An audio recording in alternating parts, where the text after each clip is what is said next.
Do the port. Hi. Hi. Hey, hey, Hey. Hi. It's Dr. J here from Long Beach. We're about to do. Dr. J. Yeah, I do want to tag Kelly Curry in this interview. Good Lord. So we're going to This is do. incredible. This Hi. is like so crazy. Hi. This is. Hello. Hi. This is Kelly Curry, my friend, and also visionary entrepreneur, nutrition warrior for food deserts in the hood. Kelly founded an organization called Living Love Foundation that was in Long Beach when I was also working with young people through Heartworks, my nonprofit. And we've known each other for, for all these years and kind of followed each other. And so today, we're in the process of doing a Facebook Live to reach out to you guys and say hello. And I want to talk to Kelly. I want to interview her about her fantastic work. So Kelly has a new book. And it's not only a book. This is a book that's about her work, and her work is awesome, and it's called Until the Streets of the Hood Flood with Green. And this is about bringing healthy nutrition into the hood, where there are so many food deserts, and this is really a crisis, a nutritional crisis, and a crisis of equity, and so many other things. So we're going to talk today. So hey, Kelly. Hey, how are you? Hi. You. Thank you so much for doing this. This is amazing. Hello, everyone. Hi. Hello. Hey. So I'm a little, new at this, so I want you to kind of send me some little hearts and stuff. Let us know you're on. But yeah, so I want to ask you, Kelly. Yeah. Tell me, and tell our audience, really. Right. Yeah. Tell us about how this work began, because the last time that you and I were really actively engaged with each other, you were working with kids, Right. and you were doing art in very underserved communities. Right. So these were young people who were officially experiencing homelessness, Yes. And you did some amazing work with them with the Living Love Foundation. Isn't that a cool name? Right. Living Love Right. Foundation. Living Love. That's what we should all be doing, right? That's just the deal. Yeah. But so okay, so you went from Living Love, and then you moved up to Oakland. And tell us what inspired you to really begin to see the importance of getting nutrition to the young people, our future in the hood. Well, transitioning from Living Love Foundation and moving over to Oakland, I discovered something called food justice organizations. I'd never heard of a food justice organization, but I've been educated here by the amazing community of folks who were doing smoothies and doing nutrition and doing gardens in their own backyards and that kind of thing. And through Living Love, we started doing that kind of thing, doing fruit salads and smoothies. And I really wanted to move, to I guess it would be called mission shift, move from doing visual art and that kind of thing to doing more soul, natural, living art through food. And it was just too, I think, huge of a shift.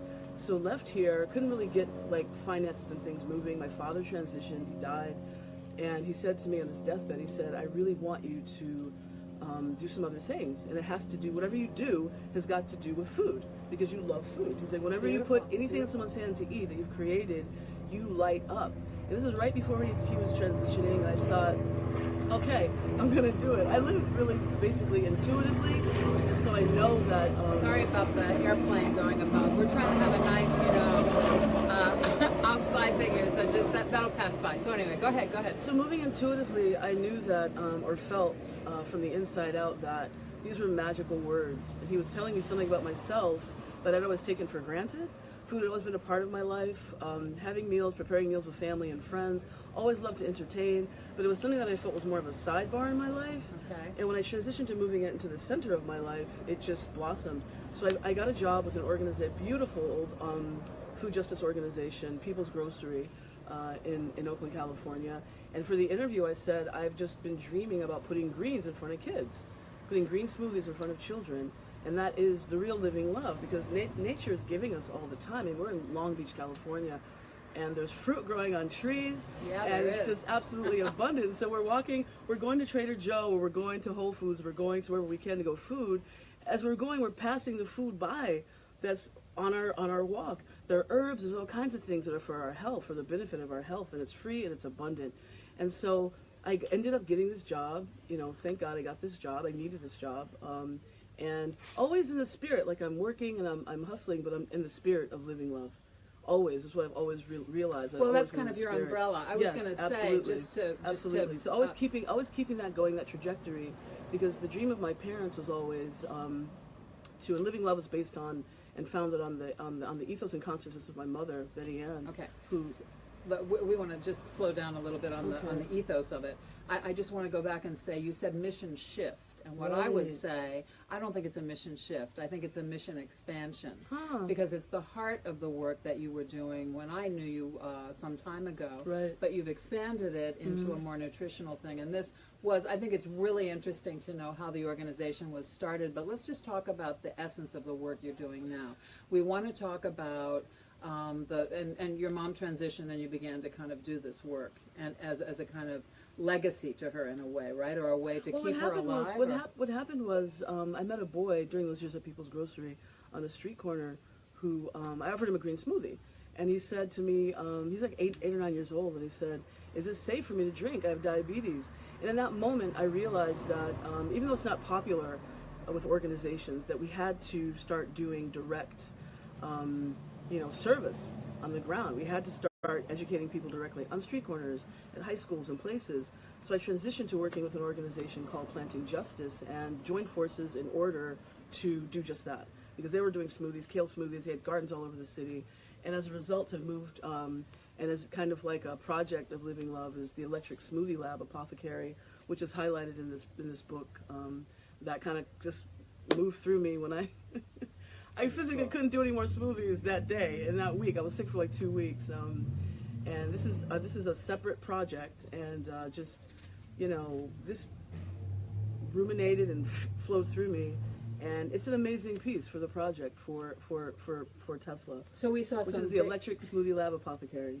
Okay, cool, great. I've seen pictures of you up in Oakland with your big Vitamix, is that what it's called? Yeah. Making smoothies and all these kids lining up and getting them. Then you just were in New York at the Raw Space Gallery, where I also did some projects. Oh yeah. And you had all these young people from elementary school lined up, and there you were making your smoothies. Yeah. So this is a direct service project to really introduce young people in places where there are, food deserts, meaning you can buy some Cheetos, you can buy some, Coca-Cola, but you cannot buy fresh food, and it's a lot cheaper to buy all that stuff that's non-nutritional, unfortunately. So you began to make these smoothies, and you had a project where you had like the whole neighborhood out, right? It was a great big thing. Well, what I did was just strategically linked with organizations that were already doing that, and then I said they were already doing what? You said they were already doing health, nutrition, food justice, the understanding of food as a tool, food as a weapon.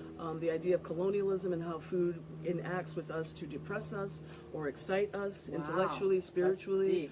The idea of West Oakland, places where people do not have access. It doesn't happen accidentally. It's not because black people like soul food and only want chitlins and Cheetos and that kind of thing.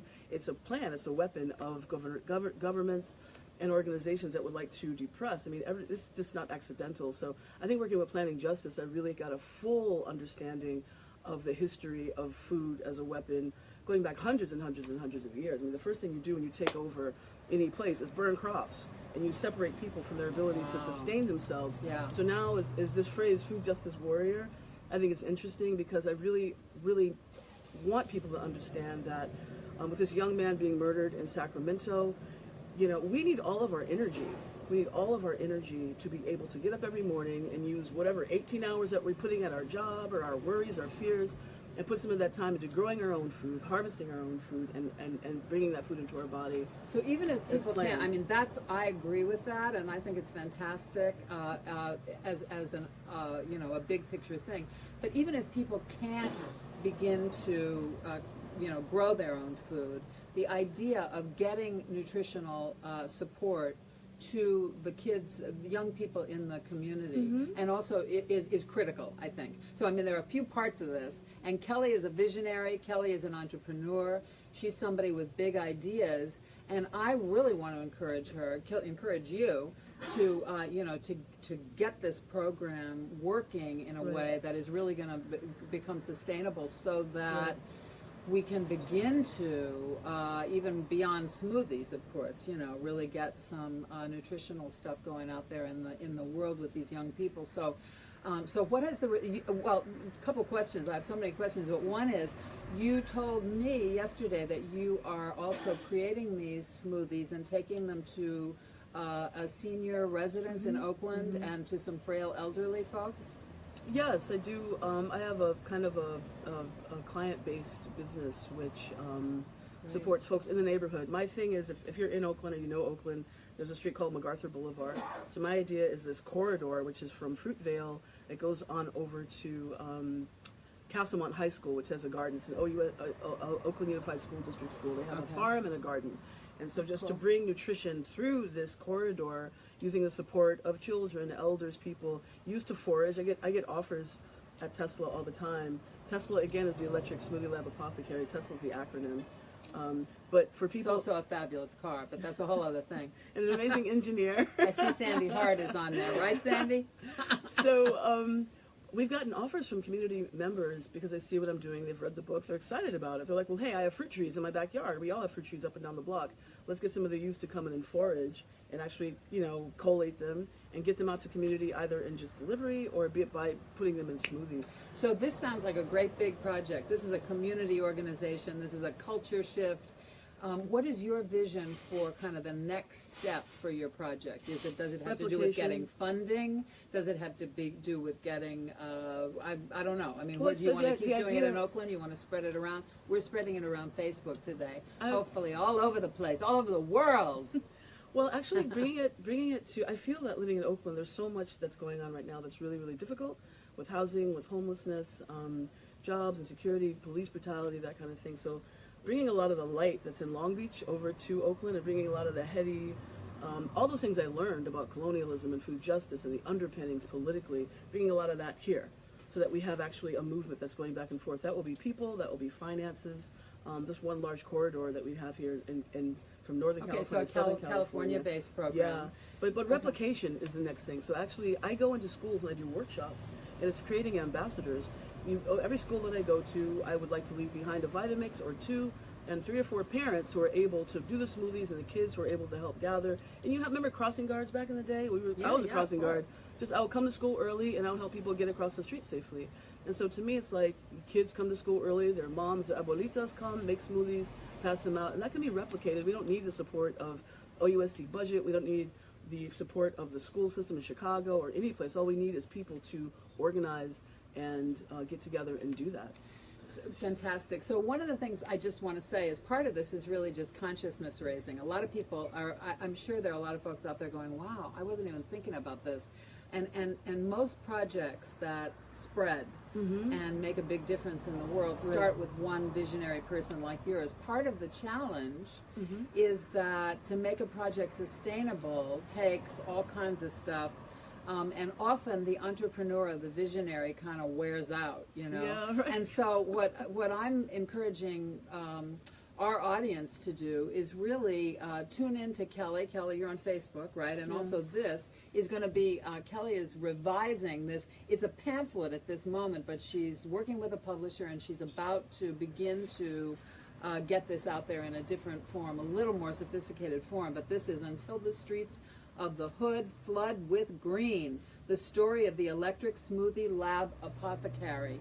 And you know, this is something that all of you can replicate too, right? Is this Absolutely. a replicatable thing? Absolutely. Yeah. So I would suggest, Kelly is passionate about this, and she'll tell you all of the political reasons for good nutrition, which is important. It's critical. I agree. I'm really interested in this longevity revolution we're in the middle of, and scientists, doctors, researchers have discovered that we have, if we are healthy, we have now, right this minute, 30 to 34 extra years, a whole other adulthood. And so we don't have, but structures aren't in place culturally to really accommodate that. People want to be working, want to be doing active projects. You do smoothies? Well, I do smoothies, but here's what I just want to say. Nutrition is a huge reason people are diagnosed with dementia, right? Yeah. It's one of the reasons that people are marginalized. older people aren't given the proper nutrition either. So this is even bigger than one small community. Well, Oakland isn't that small. I just saw the Marching for Our Lives crowd there, and it's massive. So it's an activist community. It's a community that could be a great launching place for this. But I just want to encourage everybody to check Kelly's work out.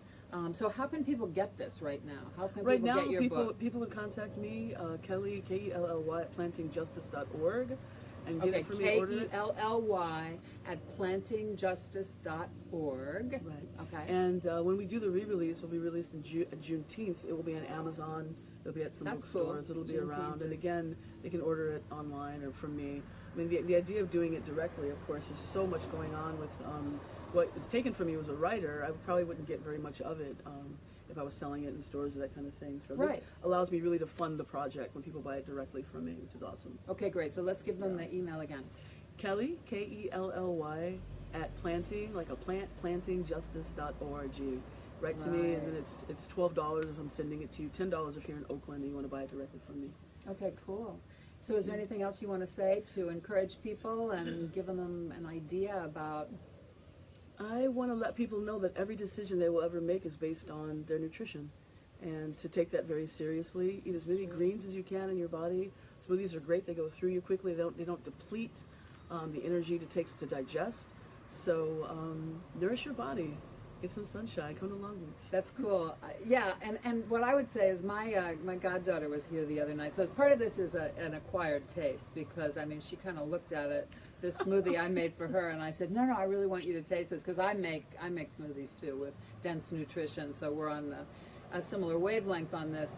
But my whole life I've been giving people. I used to be into Adele Davis years ago. She wrote Let's Eat Right to Keep Fit, and she had a smoothie called Pep Up, and that was really gross. I mean, that had orange juice, brewer's yeast, all this stuff in there. And I was constantly trying to give it to people. Yeah, brewer's yeast. Well, brewer's yeast is a nutritional. It's a nutritional thing, but it really tasted terrible. So, yeah. So these smoothies actually taste great. You know, you put some banana in there, some kale, some spinach. But so my goddaughter was over for dinner. We were having a great evening. Then I said, I really do want you to taste this. So she, I put this tiny amount in a jelly jar, and she kind of looked at it, eyed it, and she took a little taste of it. Her eyes started blinking, and she said, well, it's very interesting.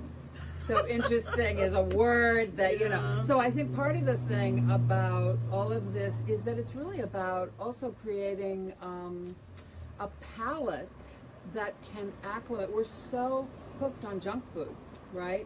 And obesity in the United States is We're hooked on junk food because rampant. they're flavor enhancers, and it's right. They're chemicals. The Cheetos, which the kids are in love with, it actually has this chemical in it. It spikes the buds in your tongue to actually crave, want more of them.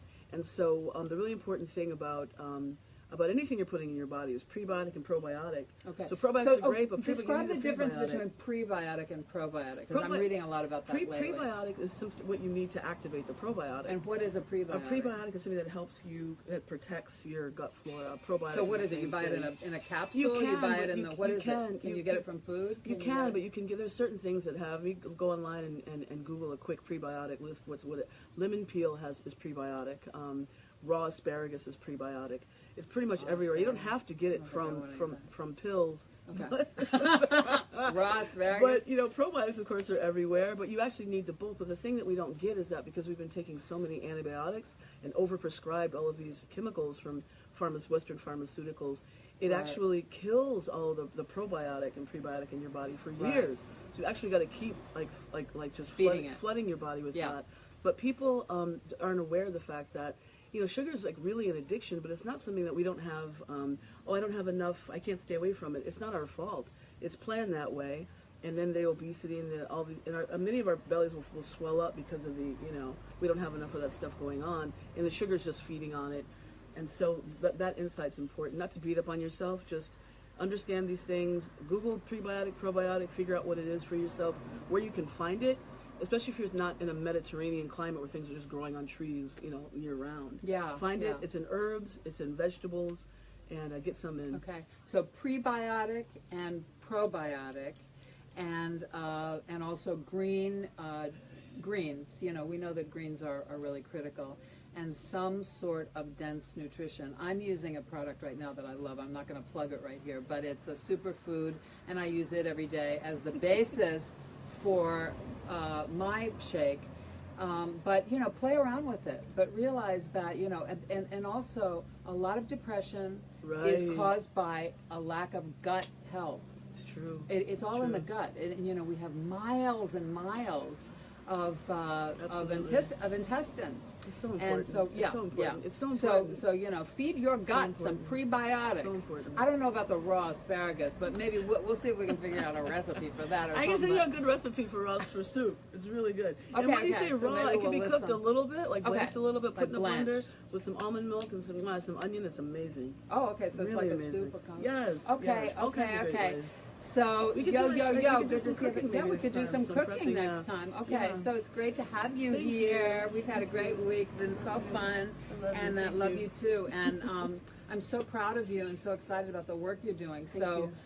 go out and get some prebiotics, y'all. Eat some raw asparagus Love today. you. Jeremy. Okay. Bye. Arrow, Good to Anna see you Varga. guys. See Bye you bye later. bye.